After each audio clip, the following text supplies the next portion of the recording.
gente, tudo bem? Meu nome é Thiago Ribeiro, seja bem-vindo a RVCast. Esse é o podcast da RV Construções e Perícias. Hoje a gente vai falar de projeto estrutural, hoje a gente tem um convidado muito especial aqui pra gente. Ele daqui a pouco já vai conversar aqui conosco, mas o Igor vai falar aqui com vocês rapidão. Olá pessoal, tudo bem? Meu nome é Igor, sou engenheiro civil da RV Construções e Perícias. Seja bem-vindo ao 25º episódio da RVCast, onde nós vamos falar o segredo e os segredos também para a elaboração de um bom projeto estrutural. Para isso nós temos a participação de um convidado super especial, nosso professor de concreto da faculdade. Ele deu aula de concreto, deu aula mais de uma porrada de coisa, mas como a gente vai falar de projeto estrutural... Professor e arquiteto, né? Professor e arquiteto e mais uma cacetada de coisa que ele vai falar agora, Rodrigo Asenjo. Muito obrigado, Rodrigo, por ter aceitado o nosso convite e por participar aqui da RVCast. Seja bem-vindo e pode se apresentar aí. Bom dia a todos. Agradeço aí a participação aqui no podcast. Muito honrado aqui em estar com vocês aí e dar uns esclarecimentos aí da minha profissão, dos projetos aí e tudo mais.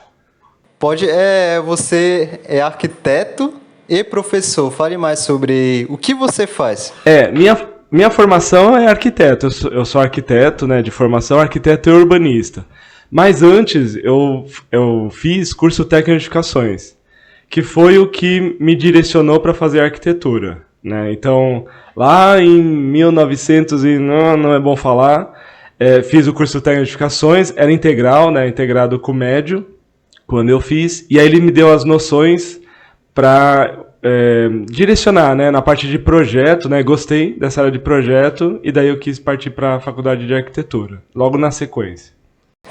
E o que eu lembro que lá na aula você falava que tinha alguma qualificação para dar aula sobre falar de estrutura e tal, que você estudou fora. Exatamente, logo depois que eu acabei a faculdade, trabalhei em várias empresas, né, construtoras também, mas fui trabalhar na prefeitura de Mongaguá, né, eu prestei concurso público, entrei como arquiteto concursado na prefeitura de Mongaguá, Secretaria de Obras Públicas. Só que, assim, prefeitura, chega um tempo que você já aprendeu tudo que tinha que aprender lá dentro. Eu aprendi muita coisa, né? Orçamento, projeto, fiscalização de obra. Só que chega uma hora que já estagna, né? O que já tinha que aprender, aprendeu. Aí eu me inscrevi num programa, né, de mestrado, né? Seria aqui uma pós-graduação como um lato sensu, né? Mas lá fora, no exterior, é como se fosse um mestrado, né? Me inscrevi, ganhei a bolsa, fui fazer o mestrado lá na Espanha, né? É um ano somente o mestrado lá. E aí eu voltei com essa especialização, aí sim você pode dar aula, né? A nível superior, né? Então foi aí que eu consegui, né, meu certificado, convalidei aqui no Brasil. E aí eu entrei na Exanc para dar aula e tô dando aula lá na engenharia até hoje. Mas é especialização de... Projetos de arquitetura, paisagem, meio ambiente e inovações tecnológicas, que envolve estrutura. Caraca. Inovações então fez tudo, né? Porque paisagem, daqui a pouco vai falar de estrutura e como é que é isso? O cérebro não bugou, não? Não, porque assim, essa bolsa... Só um ano também? E é só um ano, é por causa do plano de Bolonha, né? Para quem não sabe, né, toda a Europa ela teve uma revisão de todos os cursos de nível superior. E lá decidiu-se assim, mestrado era igual aqui, 3 anos. Só que com o plano governamental lá de toda a União Europeia, eles decidiram que todos os países fariam mestrado de todas as faculdades, universidades em um ano somente. Na verdade são 9 meses, né, de estudo, mas é o ano letivo. Só em um ano, só que aí tem que ter aula todo dia. Toda segunda-feira à noite eu ia, terça, quarta, quinta e sexta. Toda noite eu tinha aula. Aqui no Brasil, um mestrado ou pós-graduação é um dia ou outro, ou 2 dias na semana, às vezes 3 dias na semana, ou sábados, né? E nem tem dia certo ainda. E nem tem dia certo, exatamente. Lá não, lá é todo dia, por isso que é somente um ano, né? E aí, o que acontece? Quando eu me inscrevi nessa bolsa, era só um itinerário. Itinerário é um programa de estudo, né? Então eu fui para minha direção, que era arquitetura, né? Projeto. Lá urbanismo é paisagem, né? E meio ambiente para justamente projetos mais sustentáveis, né? Arquitetura sustentável, programa de resíduos da construção, isso tudo envolve essa parte do itinerário de projeto. Só que aí eu não sabia que você fazendo, como bolsista, fazendo a inscrição, você ganhava outro itinerário. Você tinha que fazer, na verdade, né? Obrigatório. Que era inovações tecnológicas. E aí envolvia estrutura, né? Então, seria aqui uma especialização para o engenheiro civil, mas lá na Europa é para o arquiteto. Que também eu não sabia que se você faz um mestrado em inovações tecnológicas ou projetos, ou arquiteto, ele tem aulas de engenharia civil, que aqui a gente não tem.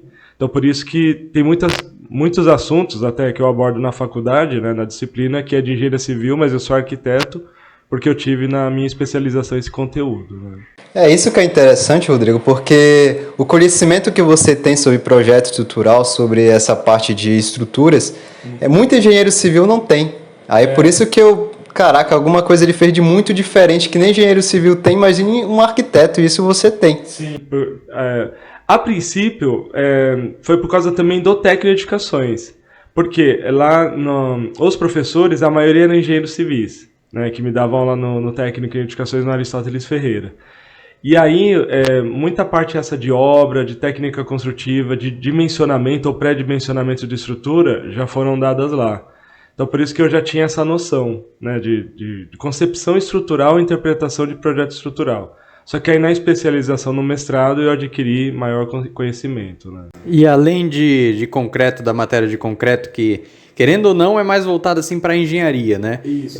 Quais matérias mais você leciona lá na Exanc? Materiais de construção civil 1. Olha a propaganda para a Exanc aqui. Patrocina nós. Não, legal. Ó. Materiais de construção civil 1, materiais de construção civil 2, projeto arquitetônico, né? Porque como arquiteto e o engenheiro ele tem que saber interpretar ou até dar entrada na prefeitura num projeto de aprovação de uma construção.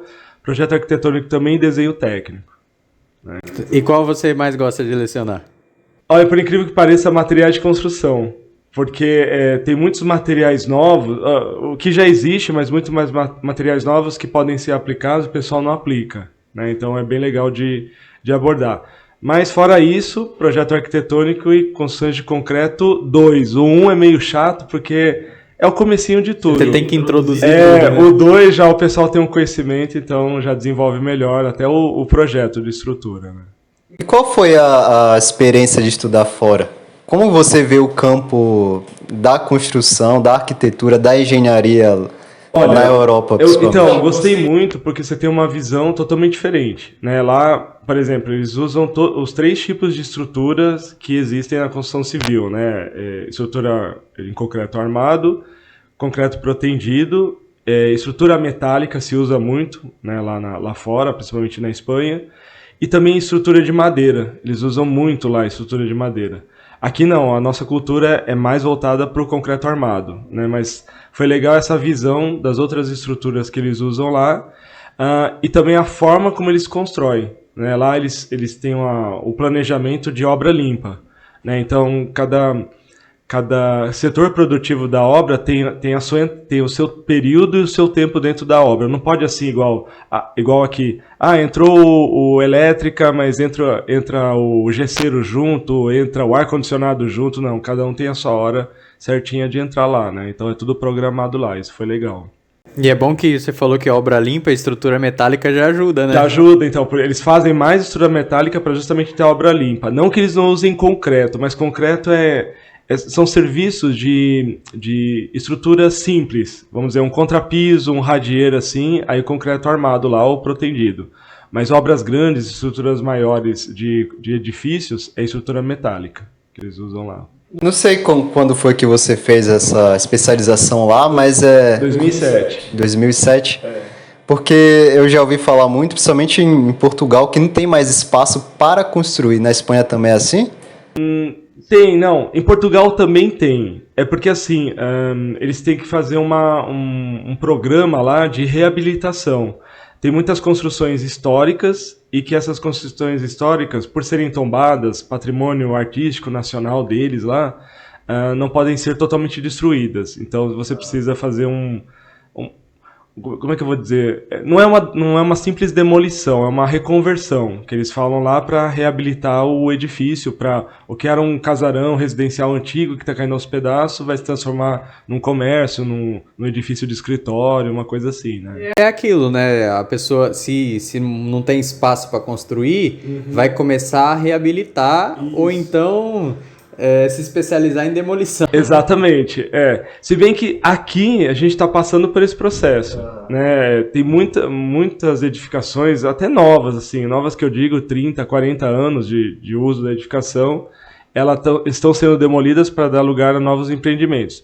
Prova disso é a Praia Grande, onde eu moro, né? A orla da praia, simplesmente as casas de veraneio, térreas ou sobrados, não existem mais, estão sendo demolidos para dar lugar aos prédios, aos arranha-céus que vão surgindo na praia, né, na orla da praia lá. Eu acredito que esse vai ser o futuro aí da engenharia civil, da construção civil, né? Sim. Porque cada vez mais as edificações estão ficando velhas e tal, aí vai ter que entrar o engenheiro que conhece sobre patologia, sobre problemas em edificações e também o cara que sabe fazer restauração e tal, porque de fato uma hora não vai ter lugar mais para construir, né? Eu acho que esse é o futuro da engenharia civil. Você acha que é isso também? Sim, é isso, né? Tá encaminhando para isso, mas uma coisa importante é o planejamento e o equilíbrio, né? Tanto que nessa minha especialização, no mestrado, justamente o projeto lá, a parte de projeto, arquitetura, cidade e meio ambiente, era justamente para ver se você consegue equilibrar novos empreendimentos, expandindo, mas em equilíbrio com o meio ambiente. Então, por exemplo, a gente tem uma área super protegida, né, de Serra do Mar, de manguezal, tem que continuar preservando. Por isso que vai precisar demolir para construir novos empreendimentos, porque se você não demole, você vai invadir a área do mangue ou vai invadir a área de preservação da Serra do Mar e não pode. Por isso que essa transformação da cidade vai ter que acontecer mesmo. O pessoal fala, tá demolindo tudo, lógico, para não invadir e ter o equilíbrio aí, né? Eu queria saber de você como é que, da sua experiência, do tempo que você ficou lá fora, como é que funciona em relação aqui ao Brasil? Porque aqui no Brasil, as pequenas construções, elas não olham para um projeto estrutural como algo benéfico, algo vantajoso, olha como se fosse um gasto, né? Como é que é lá fora? Tem essa visão diferente? O pessoal adota mais projeto estrutural lá fora do que aqui no Brasil ou não? Também tem essa visão? Não, então, lá fora é obrigatório o projeto estrutural. Precisa fazer. Por quê? Primeiro, que é comprovado entre 1,5% até 4% você economiza em relação ao custo da obra, você economiza em manutenção ou desperdício de algum material quando você faz projeto estrutural. Você tem essa economia. No todo, todos os projetos, hidráulica, elétrica, estrutura, arquitetônico, você vai ter um gasto de 4% até 12% do total da obra. Esses são os gastos de projeto. Mas é melhor gastar esses 4% a 12% em projeto, porque você vai ter uma economia muito grande de tempo, de custo, até de desperdício de material, se você não faz os projetos, principalmente estrutural, né? Então, por isso que lá é obrigatório você ter um projeto estrutural para ter economia e não ter desperdício. Aqui tem essa cultura ainda de... Aqui também não é obrigatório, que é uma... É obrigatório, mas aqui é um obrigatório assim, quando é empreendimento grande. Empreendimento pequeno, por exemplo, vai fazer um prédio de 3 andares. Faz um estrutural, mas faz um estrutural básico, né? E fundação? A fundação se faz uma sapata lá com dimensão tal, mas cadê o desenho? Não fazem o desenho. Entendeu? Então, agora, vai construir um prédio de 8, 10 pavimentos, tem que ter o projeto de fundação, locação de sapata, estrutura do térreo, estrutura do pavimento tipo, estrutura do barrilete, da cobertura, aí faz todos. Mas projeto pequeno não faz. Só que lá não, lá, independe do porte do projeto, tem que fazer todos os estruturais. Lá tem fiscalização, né? Lá tem. Que é isso que é o problema. Aqui tem também, o problema é que assim, precisa ter mais pessoal de fiscalização para estar indo, porque é muita obra também. A fiscalização que tem não dá conta, né? Então teria que CREA, os outros conselhos aí, contratar mais fiscais, né, para estar vistoriando todas as obras que estão acontecendo, né? E quando não faz o projeto estrutural nessas pequenas construções, geralmente vem o pedreiro E ele que determina ali qual, por exemplo, qual que vai ser a altura da viga, qual que vai ser a largura da viga, quantas barras de aço vai ali dentro. E podem acontecer os dois extremos. Ou pode querer colocar a mais eu não fiz o cálculo, eu vou colocar a mais porque está a favor da segurança. Superdimensionar. E aí acaba gastando a mais do que o necessário. Ou então o contrário também ocorre. A menos do que deveria e aí pode causar prejuízo, principalmente físico, acidente, né? Um desmoronamento. E querendo ou não, tudo envolve o lado financeiro, né? Exato. Tanto o subdimensionamento como o superdimensionamento. A falta dele, exatamente. Então, é um erro até, né? Você deixar na mão de um pedreiro, né? Mesmo o empreiteiro mais experiente, ele tem a noção, mas precisa ter o desenho, precisa ter o projeto estrutural para poder seguir. Até eu explico na faculdade e também na outra instituição técnica que se você não tem um desenho definido, né, o projeto de estrutura certinho, como que o carpinteiro vai cortar certinho as formas, né, com o dimensionamento correto?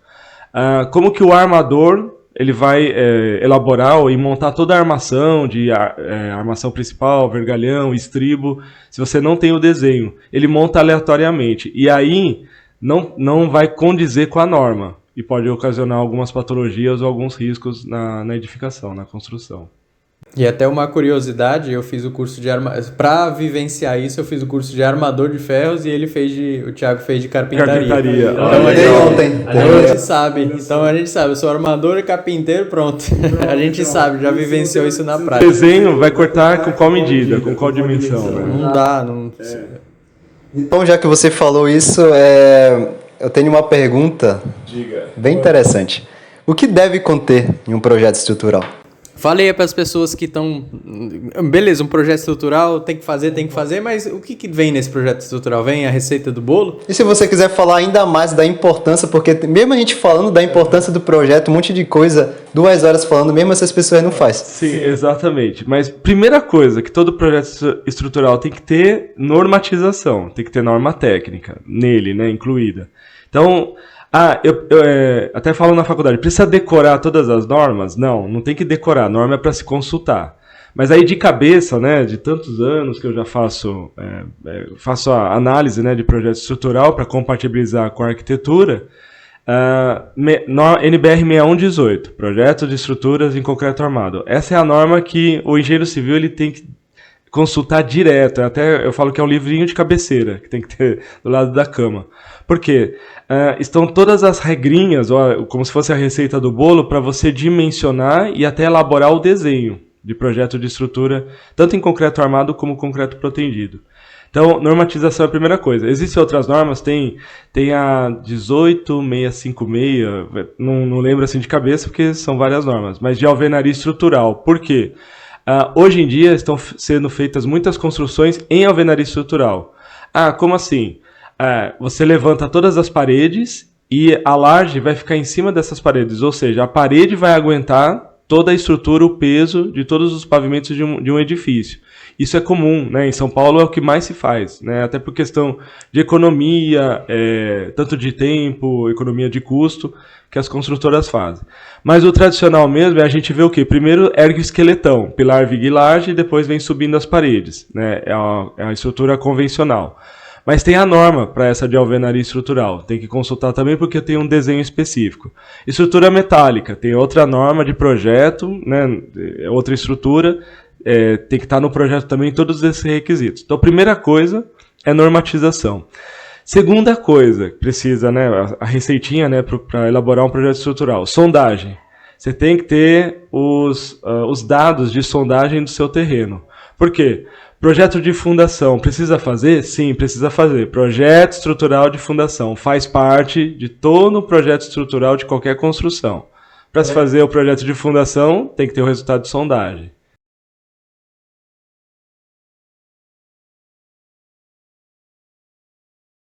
Sondagem, a gente vai vasculhar, a gente vai sondar o que tem embaixo da terra. Definindo melhor, né, sondagem é o reconhecimento de todas as camadas de terra que está abaixo do terreno. Por quê? Se você prospecta, né, ou vai construir um edifício e o solo ele não vai aguentar, não tem a capacidade de carga de aguentar o peso dessa construção, vai afundar. Né? O edifício vai afundar ou pode até cair, né? Ele tombar para um lado que a gente chama de recalque. Então, precisa ser feita esse serviço de sondagem, esse reconhecimento das camadas de subsolo para ver o melhor tipo de fundação adequado para ele. É um estudo. É um estudo do solo. Um estudo do solo. Solo. Qual é o nível d'água. A fundação correta, exatamente. Até porque tem vários tipos de fundação, dependendo do tipo de solo e dependendo do tipo de construção. Né? Então, vou fazer uma fundação do tipo sapata. Tá, a sapata é uma fundação rasa, ou seja, de pouca profundidade. Tá, mas tem um tipo de solo que ela é adequado, tem um tipo de carga, de peso de edifício que ela tem que aguentar. O edifício é muito alto, o solo não aguenta, vou ter que partir para uma fundação profunda, né? Uma estaca, um tubulão, o que for, né?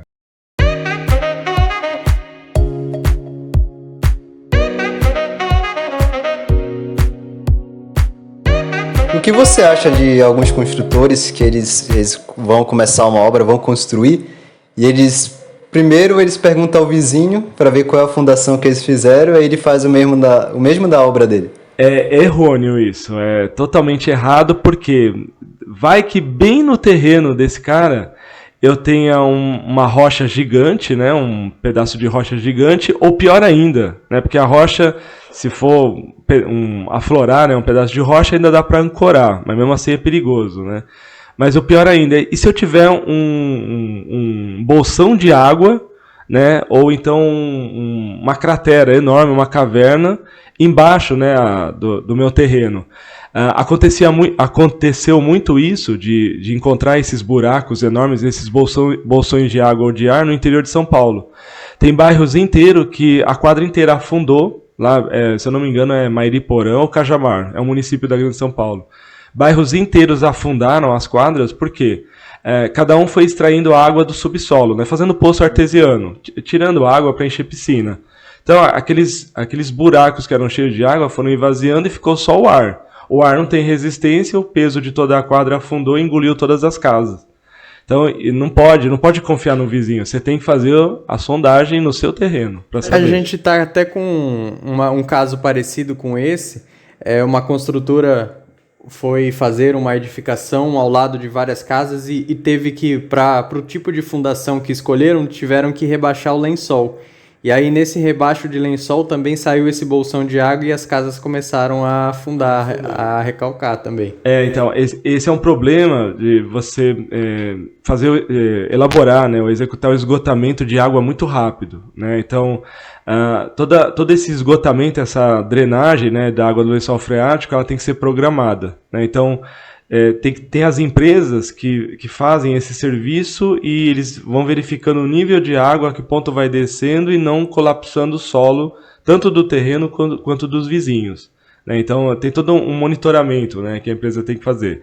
Se a empresa não faz esse monitoramento, é uma empresa até que começou no mercado agora, ela corre o risco de ter esses problemas aí de afundamento das edificações vizinhas. Porque isso vai ser para sempre, né? Eles vão, o prédio vai estar construído lá, eles vão ter que ficar fazendo essa drenagem. Sim, essa drenagem, né? Porque se tiver subsolo, vai começar a aflorar água pelo subsolo na garagem, né, lá no subsolo, então sempre a bomba de recalque de água vai ter que estar funcionando direto e jogando essa água aí, que até tem uma coloração avermelhada, alaranjada, direto na rede de água pluvial, né, da cidade. E o que mais? Você falou que tem que ter normatização, a sondagem, projeto arquitetônico. Nunca, jamais, não dá para, assim, do nada, do zero, sair o projeto de estrutura. O projeto de estrutura nasce de um projeto arquitetônico.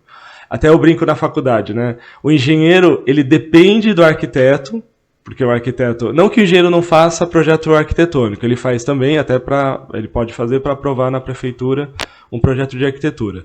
Mas o arquiteto, ele vai elaborar o arquitetônico pensando em outros fatores que o engenheiro ele não tem essa concepção, porque na faculdade não ensina. Na faculdade, o engenheiro, para projeto arquitetônico, ensina mais o lado voltado para a concepção do espaço e a estrutura, né, de aguentar esses espaços construídos, os ambientes.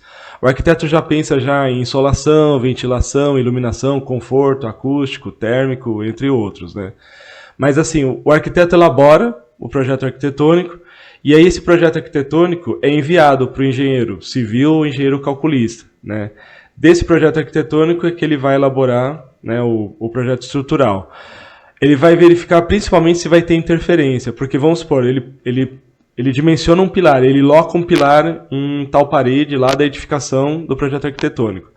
Só que bem ali onde ele locou um pilar, essa parede, ela tem só um pedacinho de alvenaria e depois vem um vidro enorme, né? Um vão aberto para colocar uma caixilharia de vidro. Se ele colocar um pilar grandão lá, de uma largura considerável, não vai ter espaço para ter o vão de vidro lá, para fazer uma fachada toda envidraçada. Então, é a hora que conversa o arquiteto e o engenheiro para ver qual a melhor adequação, a melhor posição do pilar, se ele fica no eixo Y ou no eixo X, né, horizontal ou vertical em planta, para ver essa melhor relação, né, do projeto arquitetônico com o projeto estrutural. Aí começa a briga, hein? Começa uma briga, mas eu falo que é uma briga saudável, né? Assim, é uma briga para o cliente sair satisfeito. Né? A gente briga, mas sempre para o cliente sair satisfeito. Nunca é uma briga e daí o cliente depois vai brigar com a gente. Não, o cliente nunca pode brigar nem com o arquiteto, nem com o engenheiro. E acontece muito, você já fez projeto que nasceu um pilar lá em cima porque tem que nascer. Aí chegou no andar de baixo, no último, na garagem ou no primeiro pavimento ali, o pilar não pode continuar porque senão vai ficar no meio da garagem. Ou vai ficar carro. Ou vai ficar numa vaga de carro ou ainda em algum lugar onde não deveria estar. E ele tem que parar no andar de cima e já era. E aí tem que cair numa viga de transição. Já aconteceu isso. O pilar, ele cai numa viga de transição justamente para ele não ficar bem no meio de uma vaga de garagem, num subsolo ou até num pavimento térreo. Isso é comum, até porque outro critério que eu ensino até na faculdade, na matéria de construções de concreto. Precisa, às vezes, um pilar nascer de uma viga de transição para eu diminuir a altura da viga nesse pavimento superior. Por quê? A viga de transição é uma viga que está vencendo um vão muito grande. Né? Geralmente, o pré-dimensionamento, né, da altura de uma viga é 10% do vão. Se eu tenho um vão de 10 metros, eu vou ter 1 metro de altura dessa viga, né? 10% de 10 metros. Se eu jogar esses mesmos 10 metros de novo lá em cima, sem ter esse pilar no meio, eu vou ter 1 metro de altura de viga, igual está na de baixo, no subsolo. Só que se eu tenho 3 metros só de pé direito, tira 1 de altura de viga, me sobra só 2 metros. Uma porta tem 2,10, já não cabe uma porta aí embaixo. Então eu tenho que colocar um pilar lá, nascer um pilar dessa viga, para diminuir a altura dessa viga e encaixar a porta embaixo dessa viga. Porque 1 metro já é muito, né? 1 metro já é muito, então você imagina, né? E ainda não cabeu uma porta de 2,10 embaixo da viga. Fora o peso dessa viga, né? Exatamente. Então, o pilar, quando nasce, é bom. Em alguns momentos, o pilar que nasce é bom. Resolve um monte de problema. Alguns arquitetos... Ainda bem que você tem essa visão. Alguns arquitetos, seu colega de profissão, estão te xingando porque parece que a maioria nem gosta de pilar. Vê pilar, tem nojinho. Quer tirar já? Quer tirar. Não, pilar pra quê? Pra quê, né? Então, eu falo às vezes assim, é uma construção que parece aquelas do Jetson, só tem um pilar no centro e depois vem as lajes só. Não. Nem no centro, eles não querem no centro. Não pode. Tem que ser nos cantos, escondido na parede ainda. Não, precisa ter o pilar, porque se não tem o pilar, como que estrutura, né? Como que a construção fica em pé, né? Não tem jeito. E você falou assim, a parte do que precisa para iniciar um projeto estrutural, você falou de tudo já, mas o que deve conter no projeto estrutural? Eu tenho um projeto, desenho do projeto estrutural, o que contém nele? Quais são as informações que contém dentro desse projeto? Então, o projeto estrutural, ele é dividido por fases ou etapas, né? A primeira é você, do projeto arquitetônico, já elaborar a planta de formas, né? Ou seja, no pavimento térreo da construção, você já tem que elaborar. Tem que constar pilares, tem que constar as vigas, né? Vigas suspensas, né? E laje. São os 3 elementos básicos que tem que ter numa planta estrutural de formas do térreo. Fora isso, tem outras plantas, outros projetos. Por exemplo, vocês mencionaram da fundação. Fundação são 2 projetos de estruturais que são precisos fazer. A planta de formas do térreo, onde mostra todas as vigas baldrame, se houver, né, viga baldrame, e todos os arranques dos pilares que nascem, né? Essa é a planta de formas do térreo. Mas e a sapata? a sapata, ela pode até aparecer bem mais fininha, mas não pode ter a medida dela, a informação dela ainda. Por quê? As informações dela vão aparecer na planta de locação de sapata. Que é outro estrutural, mas faz parte da fundação. Só que se você colocar no projeto estrutural uma sapata lá, o cara não vai contratar o de fundações. Ele fala, mas já está aqui. Já está aqui, exatamente. É isso aí, já então tá. Não pode. Por isso que até eu falo, planta de locação de sapatas e planta de formas do térreo, não é planta de formas pavimento. Planta de formas do térreo é fundação. Então você fala assim, você vai me fazer a planta de formas do térreo? Sim, vou fazer, mas vamos fazer o contratinho para fazer o projeto de fundação, estrutural de fundação, aí eu te dou as 2 plantas que você precisa.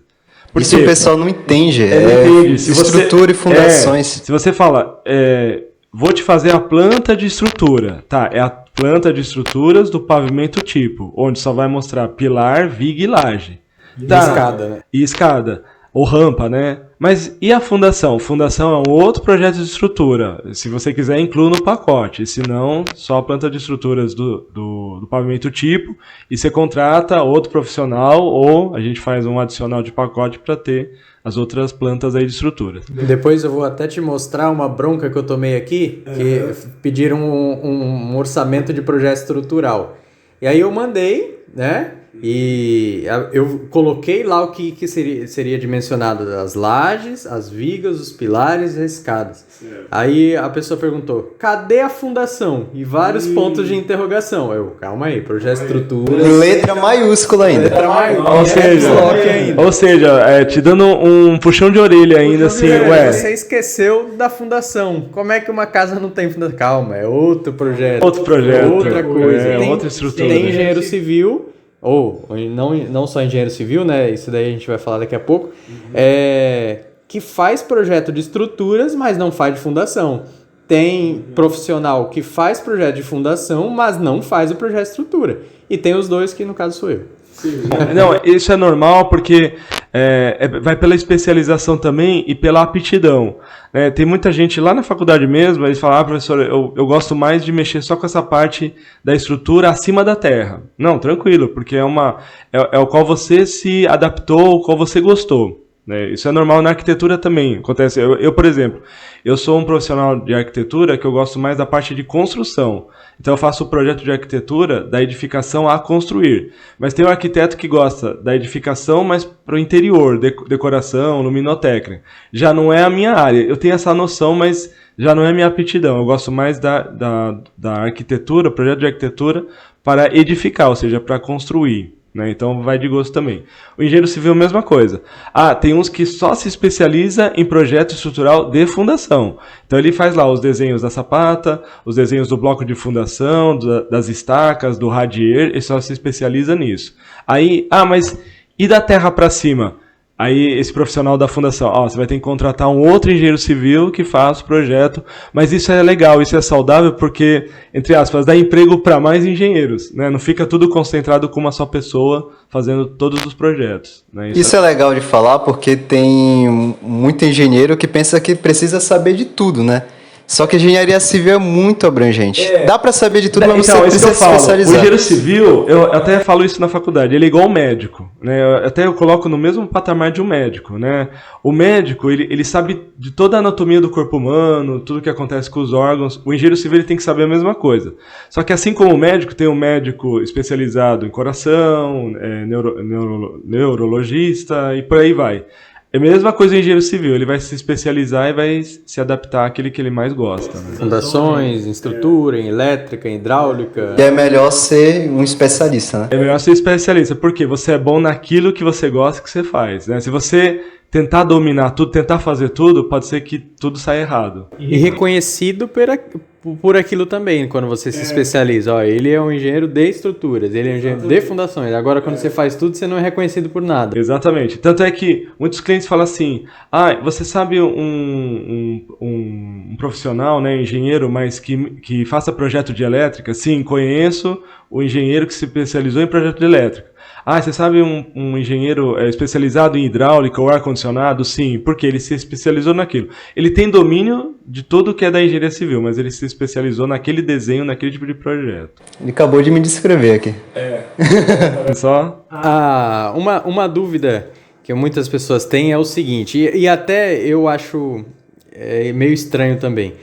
O profissional que faz o projeto de fundações, ele vai fazer, ou se for sapata, ou se for radier, ou se for estaca, ou se for tubulão, mas ele...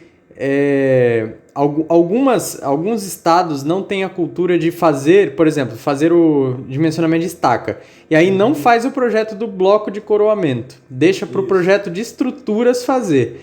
Alguns estados têm essa... Mas eu acho muito errado, porque se você fez o projeto de fundações... beleza, deu 3 estacas ali. Já dimensiona o bloco para 3 estacas. Não, deixa para o projeto de estrutura.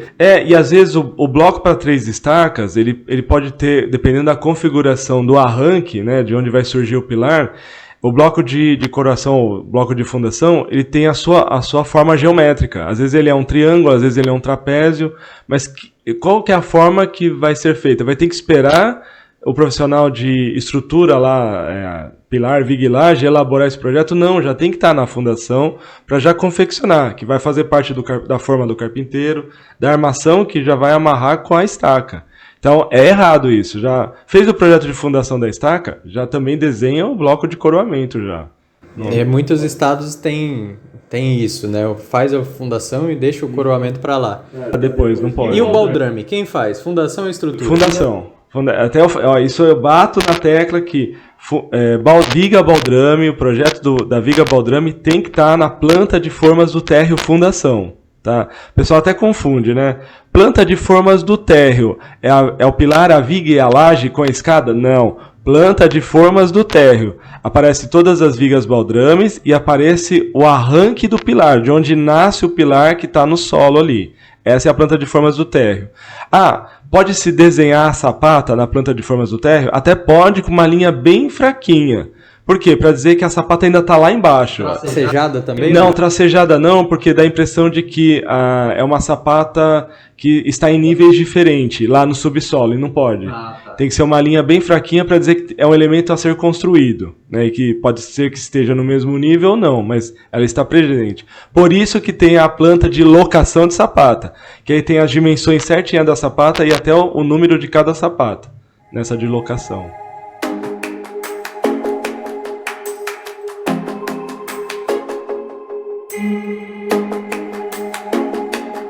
Quando você, esse projeto estruturado, tudo que você está falando, você apresenta para o cliente ou para o engenheiro que está fazendo?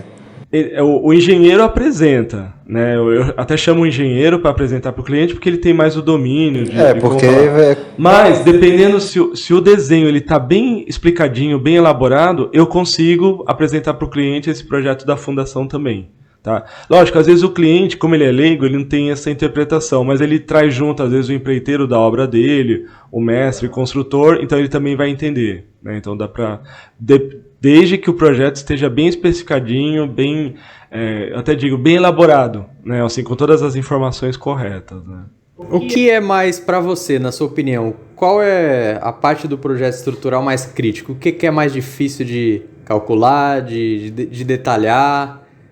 Olha, o Rodrigo vai falar nada, pra mim tudo é fácil. Tudo é moleza. Não, é porque assim, então, eu não sou assim um projetista expert estrutural, eu consigo analisar e interpretar, até por causa da compatibilização com o da arquitetônico. Mas eu acho que o mais difícil de detalhar é a parte da armação, né, que, até para fazer a leitura, né, porque para a planta de armação, para o projeto de armação, as bitolas ou a armação em planta, elas estão separadas, né, na planta. Elas não estão ali junto com o desenho. Elas estão à parte. No corte, elas têm que estar lá dentro do desenho do corte. E aí é difícil você entender, por isso do projeto bem elaborado, interpretar qual é a armadura longitudinal, qual é a armadura transversal, qual é a armadura da camada inferior, aquela que está embaixo da viga, quais são as armaduras que são intermediárias, né, no meio da viga, e a armadura superior. Então essa parte do detalhe que eu acho que o engenheiro que se especializa, ele tem que elaborar bem certinho isso para não errar, né? Até na posição da armadura na forma e tudo mais. E quem pode fazer esse projeto estrutural? É até uma pergunta que todo mundo um engenheiro civil pode fazer, mas será que... Engenheiro civil pode, só que assim, o ideal é que ele faça a especialização. Poder é uma coisa, né? Agora, se ele sabe, se ele é capaz de fazer... Então, todo engenheiro civil ele pode fazer esse projeto estrutural. A única coisa é que, assim, dependendo do nível de detalhamento ou da especificação do projeto estrutural, precisa ser um especialista mesmo. Então, o engenheiro civil que se especializou em cálculo estrutural, já que ele se especializou em cálculo, ele sabe fazer o dimensionamento e vai saber fazer a representação desse desenho também. Tá? Mas ele não teve a aula de desenho dessa representação estrutural. A norma técnica tem os modelinhos, nos anexos tem os modelos de como é essa representação do projeto, do desenho. Por isso que, como está na norma, o engenheiro civil também consegue. É que ele tem que se dedicar em ler, se aprofundar em toda a norma para ele ter um entendimento de fazer o desenho, elaborar o desenho. Um técnico em edificações pode fazer um projeto estrutural? Ele até pode, ele pode ser um cadista ou um copista, assim, copiar o projeto. Agora, elaborar o projeto não, porque o técnico ele tem noções de pré-dimensionamento, ele não tem um dimensionamento como o engenheiro civil tem. Então, ele pode ser um copista. O engenheiro civil ele faz um rascunho do projeto estrutural, um croquis estrutural, e o técnico de edificações vai deixar certinho, conforme a norma, as dimensões e espaçamentos corretos, mas o engenheiro civil já deu um croquis para ele. O arquiteto também consegue fazer isso. É que você já... Então, o arquiteto consegue, mas a gente já tem, volume de trabalho de projeto de arquitetura tão grande, então é melhor deixar para o engenheiro civil fazer mesmo, já que ele domina essa parte do assunto. Mas tirando essa desculpinha, qual que é a outra explicação? É que o engenheiro civil ele teve o dimensionamento total, ele tem a compreensão total de dimensionamento. O arquiteto teve um dimensionamento dos elementos estruturais mais superficial, né? Então ele não pode se aprofundar tanto. Sim.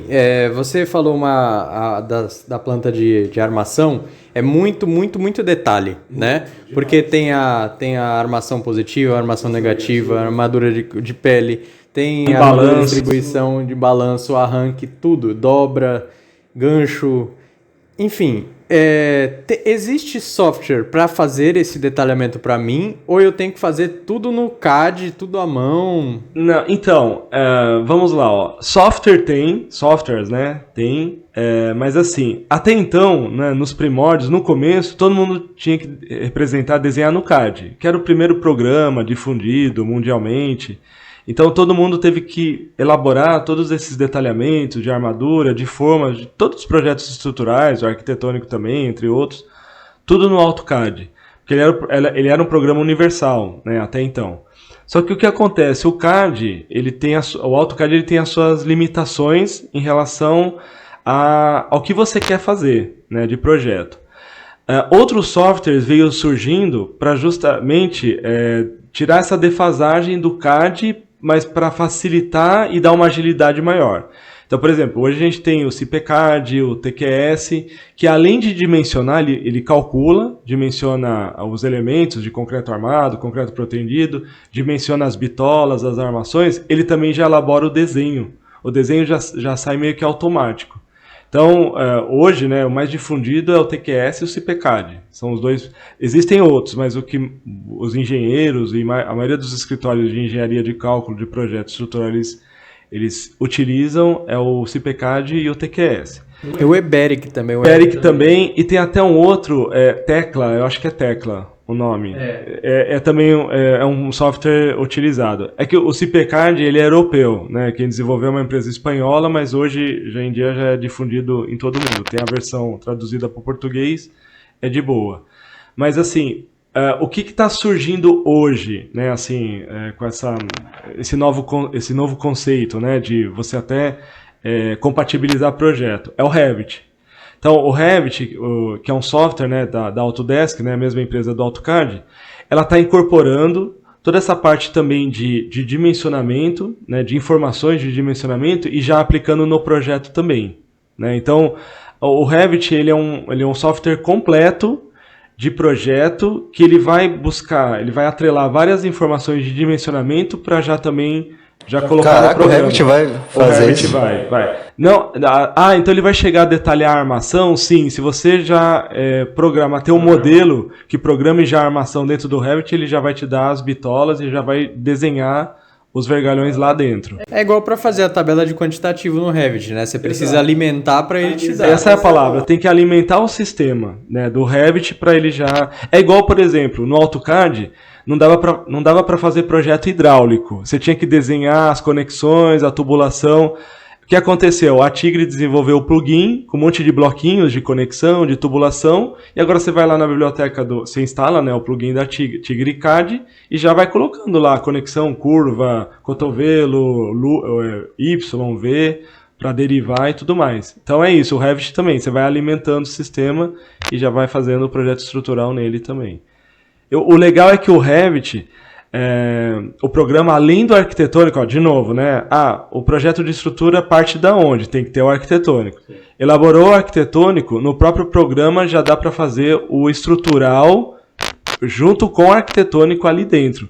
E já dá até para ver se vai ter interferência de estrutura ou não. O pilar de transição lá nascendo, a viga de transição, se vai ser necessário. Dá para fazer tudo no Revit, então. Já dá, no Revit já dá para fazer tudo. Por isso que nós fizemos um podcast anterior a este, que era o 24º, falando sobre o BIM.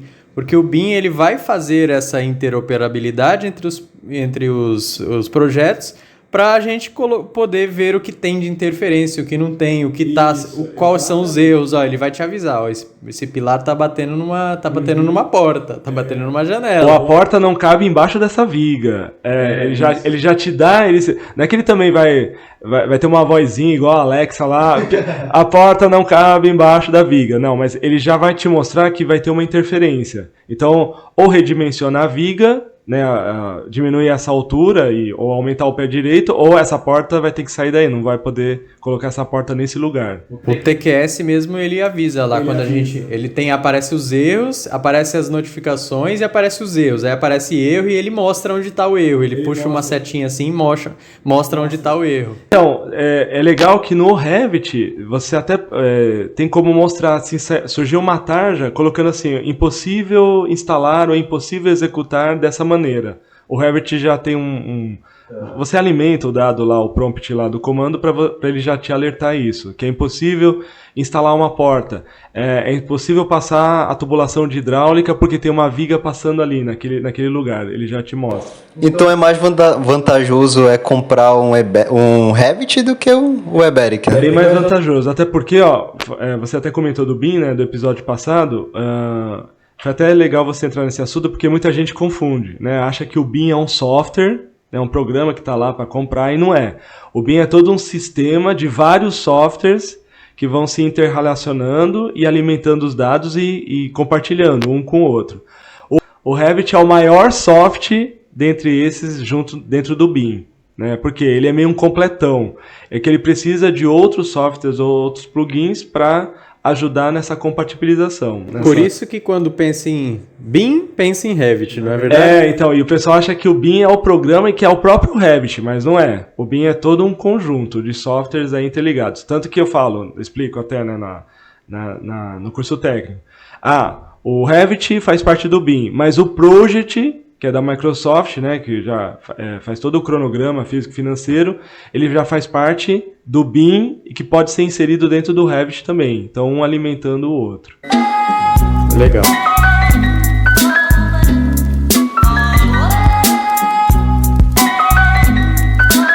E nós, no início, comentamos da importância de ter um projeto estrutural, né? Gostaria que você falasse mais um pouco, né, quais são as vantagens e os benefícios também que na visão da obra, que uma obra pode ter, né, quando se tem ali um projeto estrutural plotado ali. Finge que a gente somos seus clientes e tenta convencer a gente a vender um projeto estrutural. Sou seu cliente, Rodrigo. Então, esse negócio de projeto estrutural aí, eu não entendo. O pedreiro falou que sabe fazer, ele já construiu várias casas. Tem o meu pedreiro aqui que vai fazer, né? beleza, mas o que eu vou ganhar com isso? Ó, primeiro, você vai ganhar em custo, né? Economia, vamos dizer assim.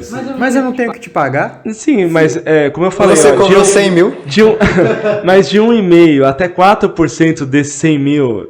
Os 100 mil que vale a obra, 1,5% a 4% é o projeto estrutural.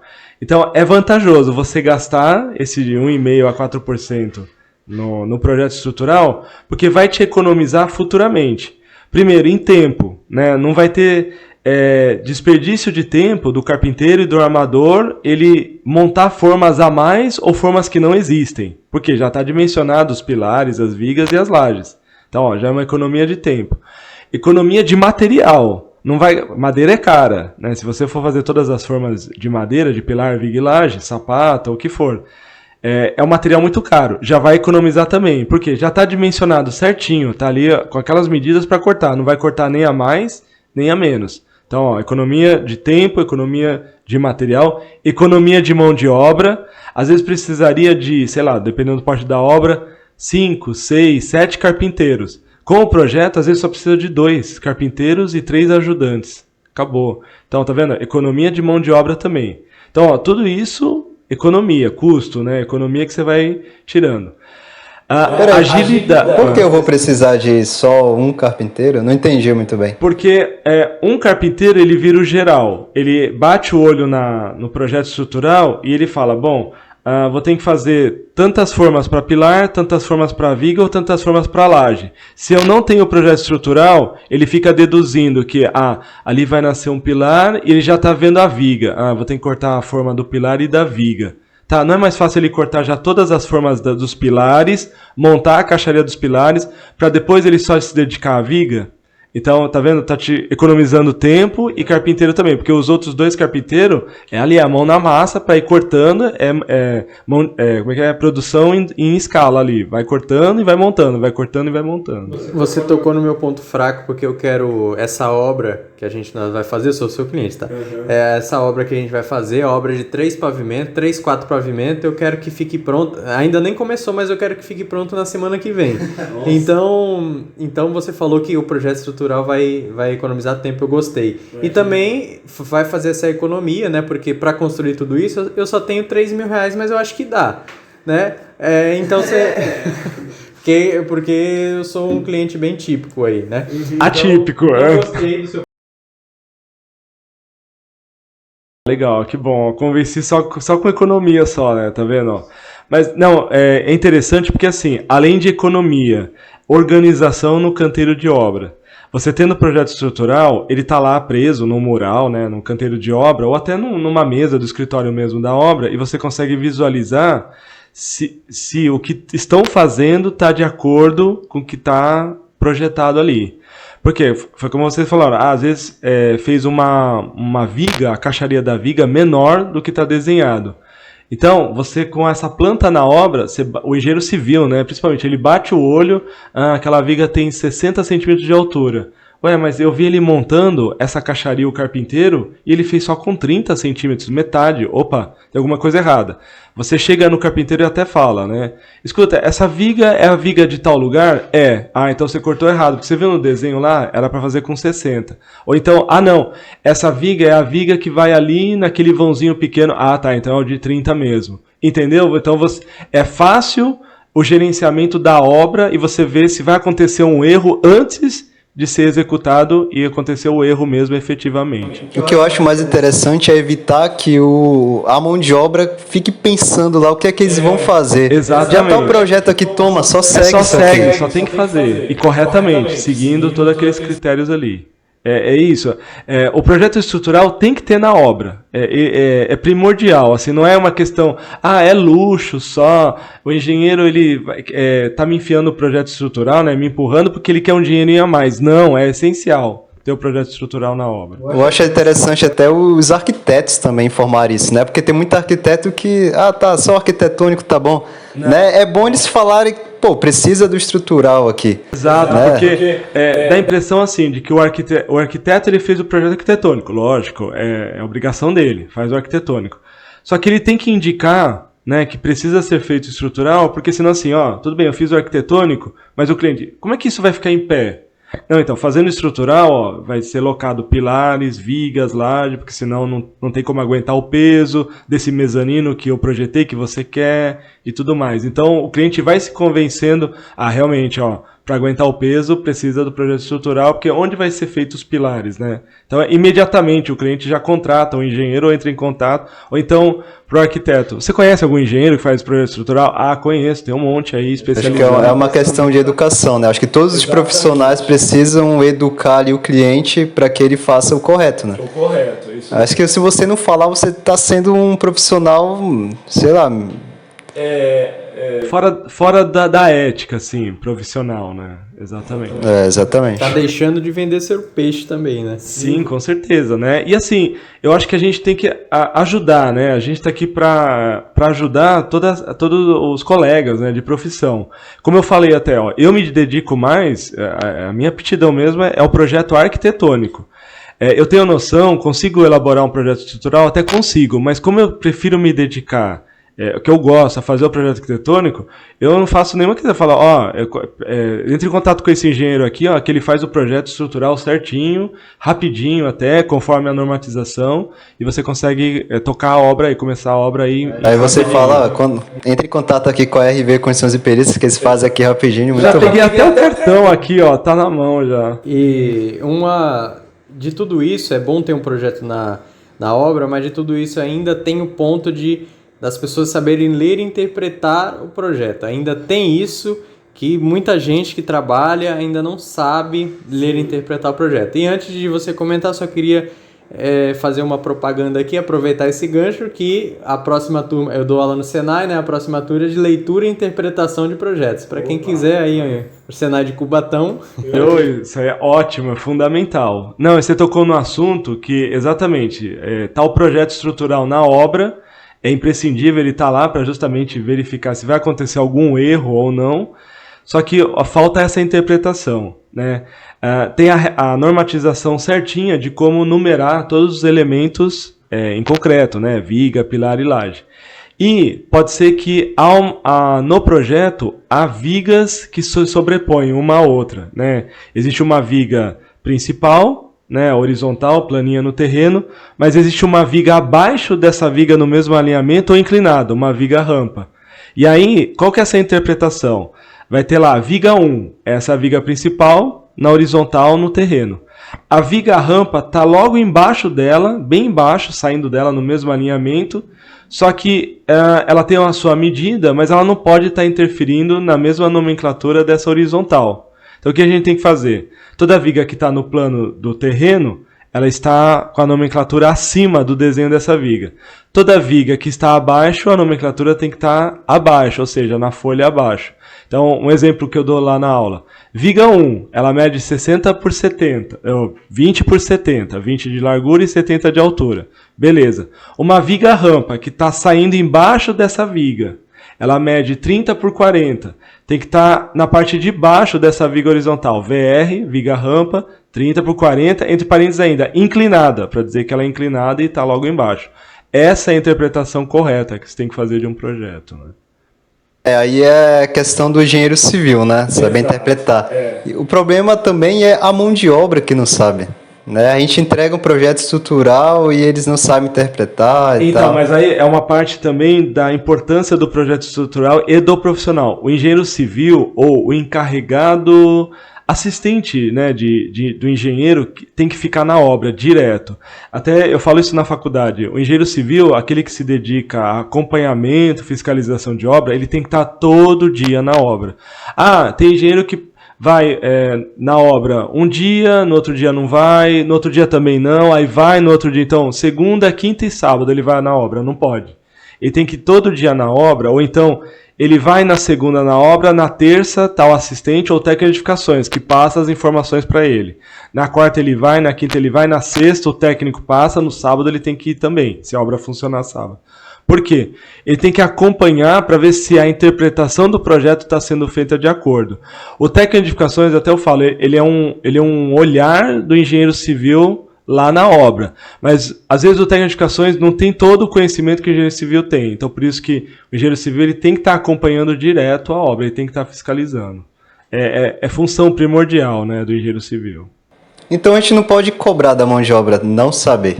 Não pode, porque a mão de obra, ela até é treinada, pode ser até treinada, mas ela não é especializada, vamos dizer assim. Ela se especializa ao longo do tempo, mas o projeto ele é dinâmico. Nenhuma obra, nenhum prédio é igual ao outro.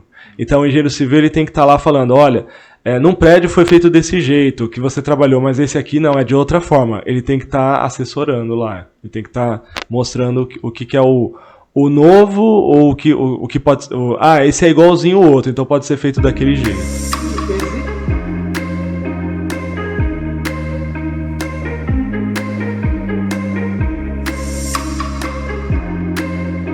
E existe projeto que é mais didático? Por exemplo, um projeto que é mais fácil para um cara que está na obra, para um mestre de obras, ou para o próprio carpinteiro, para o próprio construtor, fazer uma leitura mais fácil dele, pegar um projeto mais esmiuçado ou não?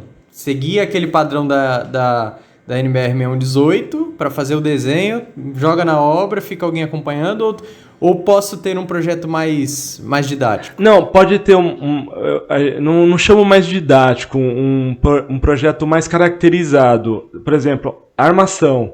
Pode ter só o desenho de armação para o armador ele entender. Né, o corte da barra, tamanho da barra, a dobra e tudo mais. O carpinteiro, eu tiro a armação, só deixo formas, para ele justamente ter só as medidas que ele precisa para montar as caixarias. Então, esse seria o didático, assim, colocar desse projeto estrutural, destrinchar em armação, em formas, para cada especialidade da obra lá, o carpinteiro, o armador ou outro profissional que precise, né? Assim, é porque quando a gente faz laudo, a gente tenta fazer um laudo de uma forma que as pessoas entendam, né? Entendo, exatamente. Sem usar tanta palavra técnica e tal. Só que com projeto é bem difícil a gente fazer isso. Um pouquinho mais... É complicado para quem elabora, mas aí você tenta facilitar para aqueles que vão visualizar, para aqueles que vão ver. Então o engenheiro civil ele vai ter um trabalho vou ter que fazer um projeto completo, e depois eu vou desligar a layer ou desligar a camada e só mostrar a forma, ou desligo a forma e mostra só a armação, ou às vezes na obra precisa mostrar a forma e a armação, não vai ter jeito, e o armador e o carpinteiro, os dois principais lá, eles vão ter que se entender, eu vou assessorar, mas eles vão ter que se entender e ler também junto comigo o projeto. Certo. Nós, como ouvintes aqui da RVCast, nós temos bastante estudantes de engenharia, bastante engenheiros formados, arquitetos. Quais são suas dicas para quem quer iniciar nesse ramo de projeto estrutural? A primeira dica, assim, é que o engenheiro civil, né, como um todo, ele tem que ter o conhecimento geral, né? Como que começa uma obra? Qual que é o princípio, né? Primeiro é pelo esqueleto, né? Vai se fazer o esqueleto. Que tipo de esqueleto que é? Concreto armado, concreto protendido, metálica, madeira. Tem que saber a estrutura, né? Então, o início. Tá, e depois, quais são os outros sistemas ou componentes? Hidráulica, elétrica, ele tem que ter essa visão, né, geral. Então, quem é estudante de engenharia, primeira coisa é esse conhecimento global, isso na cabeça assim, que existe uma construção, ela é feita de um esqueleto ou é alvenaria estrutural, tá? Vai ter todas as instalações, hidráulica, elétrica, ele meio que tem que imaginar, de novo, vou voltar até no médico, o médico, ele meio que tem um 3D interno do corpo humano, vê a aorta, as artérias, tudo, né, como se fosse a hidráulica, elétrica, ver o cérebro, que é o computador, a central lá de aquecimento da casa, entendeu? Tem que ter uma visão sistêmica de toda a construção. Isso é a primeira coisa. Aí, se ele vai se especializar para um ramo, então, estrutura, estrutura, pilar, vigue-laje, tem que ter pilar, vigue-laje, tem que ter a fundação, e tem que ter algum muro de contenção, algo para estruturar, para estabilizar o terreno. Então, você entendeu? Quais são os elementos que vão ancorar e assegurar, deixar a minha construção segura e estabilizada? Isso é a segunda dica. Então, a primeira, ter esse conhecimento geral. Segundo, o conhecimento específico conforme a estrutura ou tipo de construção, e o ambiente, o solo, o terreno. E o terceiro é vivência na obra. Aí o pessoal até fala, professor, tá difícil, né, achar uma obra para... tenta ir de fim de semana, ou o horário que você puder, visitar uma obra e ir acompanhando, para justamente ver as interferências que tem e essas interpretações de projeto que é muito difícil lá e que você olhando, você vai compreendendo para nas outras obras que você pegar já ter meio que um domínio, né? Eu cansei de fazer isso na época da faculdade, entrar em obra, chegar lá como intruso mesmo, curioso, chegar no encarregado e falar, posso acompanhar? A maioria deixa. Tem uns que tem... Tem uma certa, assim, pô, esse cara acho que vai me atrapalhar. Ou então é um novato que não conhece as regras da empresa, não vou deixar não. Mas a maioria deixa. O que eu falo, a dica que eu dou... Eu fazia isso, aproveitava e deixava o currículo também. Também. Mas é que daí não pode deixar o currículo no canteiro. Se a obra tiver um escritório, aí sim, deixa o currículo no escritório da obra. Senão vai lá direto na sede da construtora, que é melhor. Senão seu currículo vai parar dentro do pilar, concretado. Ou senão vai parar dentro do refeitório lá, como algum guardanapo de um peão. Não pode. Uma dica que eu dou é que quem tem a coragem, né, e vai lá, mete a cara para ir no canteiro de obra e acompanhar, né, uma obra, é assim... nunca chegar no encarregado ou no mestre de obra e fazer várias perguntas, porque daí ele se irrita e ele já nem vai te dar atenção. O ideal é assim, você está observando e você já meio que entendeu o que é e falar assim, foi instalado ali a forma daquele pilar, mas já não tem que entrar a viga. O encarregado ou mestre de obra, peraí, ele já sabe que isso aqui é um pilar, é uma viga, ele não veio aqui do nada, não sabe nada o que é. Não, eu vou ter que melhorar o meu falar, porque senão ele vai achar que eu não sei. E daí vocês começam a ter uma conversa. Claro que não vai ser assim, né? Vem aqui, vou te mostrar como faz. Também não vai ser assim logo de cara. Mas ele vai ver que assim, ele tem meio que um domínio, e qualquer coisa que eu falar... ele vai achar que eu tô errado. Então, ele começa a sentir uma firmeza em você e você já pode ir perguntando depois outras coisas para ele, né? Não pode chegar e falar, o que é isso? O que é aquilo ali? Não, aí ele vai falar, para com isso, vai embora, né? Entenderam? Também, você não pode mostrar que é tão leigo assim. Exatamente. Se você for, que é normal, vai... tira foto, anota e... Estudada, isso. Aí no outro dia você fala, então aquilo que foi feito ontem lá é a caixaria, né? Mas podia ter feito assim, ou tá certo? Não, tá certo daquele jeito, porque senão não encaixa. Daí ele vai dar explicação até. No outro dia o cara vai falar, de novo tô aqui? Exatamente, mas daí ele já pega uma confiança em você. Mas aí faz parte, né? Esse de novo, esse faz parte. Tem que meter as caras mesmo e tem que iniciar. Não tem jeito. E agora já iniciei no ramo de projeto estrutural, faço projeto estrutural, mas eu tenho uma dúvida muito cruel. Quanto cobrar pelo projeto estrutural? Quanto que eu cobro por isso? R$10? Não, que daí você está pagando para trabalhar, né? Não, é assim, é relativo, né? Eu não posso falar um valor assim porque, primeiro, vai depender do conselho de classe ao qual é afiliado. Eu sou do CAL, né? Conselho de Arquitetos e Urbanistas. Nós temos uma tabela no próprio conselho que tem um cálculo, uma fórmula que se faz dependendo do mercado, da região e tudo mais. Para o engenheiro civil, e principalmente esse que faz projeto, existe o cálculo em relação, só que aí tem que consultar o CREA, né, o Conselho de Classe do Engenheiro, que tem um cálculo que fala sobre a metragem quadrada do projeto total, mais o tempo que se desperdiça, ou desperdiça não, que é até errado, mas o tempo que é gasto, que, entre aspas, qual o percentual de tempo que eu preciso elaborar um projeto, até eu falo, o projeto não é pastel, não sai na hora, leva um tempinho aí, mas tem um percentual desse gasto de tempo. Então, existe uma tabela com os fatores para você chegar num valor em preço, em real de custo, para passar para o cliente. Por isso que não dá para falar um valor, R$1.000, faz de conta, o valor de projeto estrutural. Não, vai depender de vários fatores que tem que ser calculado para dar o preço para o cliente. Né? Certo.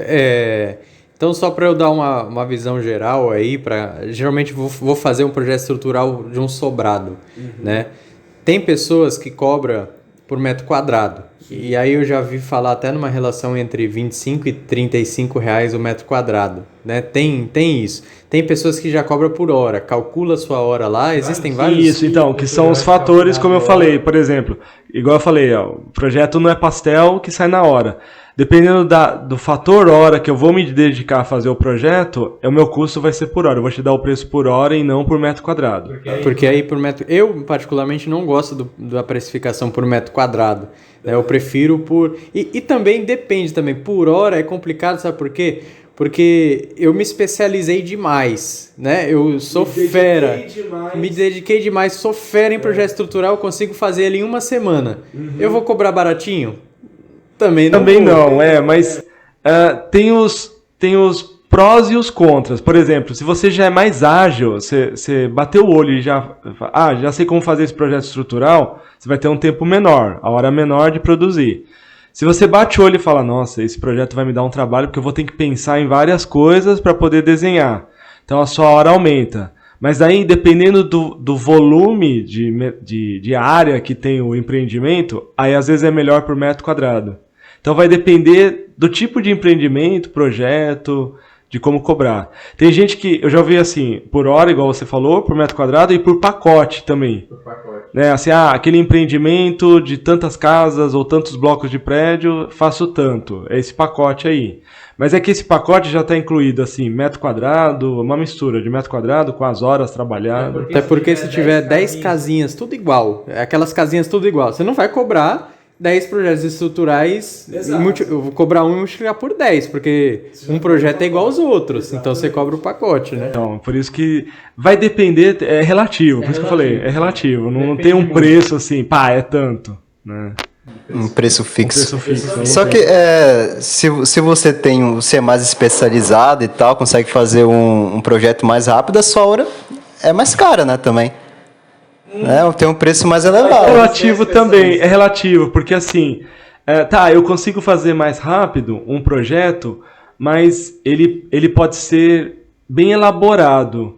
Esse bem elaborado eu preciso pensar em outras coisas, então vai me levar um tempo também. Eu posso ser rápido em representar ele, mas eu preciso pensar algumas coisas e esse pensamento assim, que é, às vezes pesquisar na internet, tá aqui o AutoCAD na minha frente, ou o Revit, só que, peraí, eu preciso pensar nessa interferência que dá ou o pilar, peraí, daí eu vou em outro computador ou no celular, pesquiso lá na internet. Tá vendo esse tempo que eu parei e fui na internet pesquisar alguma coisa? É um tempo que tem que incluir no preço também, porque eu estou pesquisando algo para incorporar e para engrandecer o projeto, para ele ficar melhor. Então, tá vendo? É relativo também. Às vezes eu sou muito rápido no CAD, mas, vou ter que pensar, parei, pesquisa e demora. Não é isso que eu queria. Pesquisa outra coisa. Tá vendo? Às vezes levei já um dia pesquisando e o projeto tá parado lá no AutoCAD. Não fez um line sequer, entendeu? Então é relativo também. E toda essa relatividade, o pessoal pode... Tô com dúvida, quero uma consultoria, tô com um projeto para fazer, tô com uma consultoria para fazer. Ele pode te encontrar, pode pedir uma ajuda para você, pode. Pegar uma consultoria com você. Eu quero fazer uma consultoria com o Rodrigo. Pode. Porque eu tenho meu escritório, né? Ele tá meio virtual, né? Porque eu tinha ele físico, né? Mas hoje ele tá meio home office, né? Mas pode entrar em contato comigo porque essa parte de interpretação de projeto é legal para dar a consultoria, porque é o entendimento, né, que tem que ter. E às vezes o aluno que é recém-formado não tem ainda, né? Então é bem legal essa interface, né? Esse coleguismo assim, né? Mas se a pessoa quer fazer um projeto, você também auxilia ela? Auxilio, tem o valor de consultoria, eu auxilio também. E como é que a pessoa entra em contato com você? Tem meu Instagram, né, Rodrigo _ Asenjo, né, pode me achar lá. Tem até uns modelinhos de projeto, né, do meu escritório, né, dos meus serviços, né, de arquitetura. Tem o Facebook também, né, eu acho que está como Rodrigo Asenjo Arquitetura, né, o meu Facebook também. Esse é o do escritório, que tem o meu Facebook pessoal também, né, só Rodrigo Asenjo. E tem meu e-mail, asenjoarquitetura@hotmail.com. Nós vamos deixar os dados para contato aqui na descrição também para o pessoal.